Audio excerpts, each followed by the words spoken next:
మంత్రివర్యులు నారాయణ గారికి, పార్థసారథి గారికి, అనగాని సత్యప్రసాద్ గారికి, నా తోటి శాసనసభ్యులకు, జిల్లా కలెక్టర్ గారికి, అధికారులకి, మరీ ముఖ్యంగా నా నియోజకవర్గ ప్రజలకు, లబ్ధిదారులకు స్వాగతం, హృదయపూర్వకంగా నమస్కారాలు తెలియజేస్తున్నాను. మనందరికీ తెలుసు, మన నాయకుడు చంద్రబాబు నాయుడు గారు 2014-19లో నిరుపేదల కోసం ఈ టిట్కో ఇళ్లను నిర్మించడం జరిగింది. 80% పూర్తి చేసిన గత ప్రభుత్వ నాయకులు ప్రజల్ని ఇబ్బంది పెట్టారే తప్ప, వాళ్ళని నమ్మి ఓట్లేస్తే ప్రజల్ని ఇబ్బంది పెట్టారే తప్ప, అలాగే టిట్కో హౌసెస్ కి రంగులు మార్చారే తప్ప మిగతాది పూర్తి చేసి టిట్కో ఇళ్లను లబ్ధిదారులకు అందించడానికి వాళ్ళకు మనసు కూడా రాలేదంటే గత ప్రభుత్వ నాయకులు అరాచకాలని మనందరం కూడా చూసాం.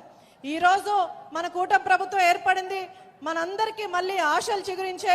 ఈ రోజు 34 ఎకరాల్లో 2060 ఇళ్లను, టిట్కో ఇళ్లను ఈ రోజు లబ్ధిదారులకు అందించడానికి మన ముఖ్యమంత్రి వర్యులు మన నియోజకవర్గానికి రావడం మనకెంత గర్వకారణం. అలాగే ఇదే కాకుండా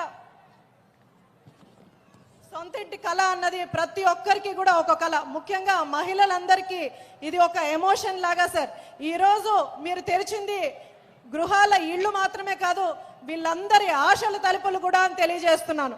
అలాగే ఉచిత ఇసుకని తీసుకొచ్చి, ఉచిత ఇసుక ప్రమాణాలను తీసుకొచ్చి ఎంతో మంది ఈరోజు ఇల్లు కట్టుకుంటున్నారంటే దానికి కారణం మన చంద్రబాబు నాయుడు గారు.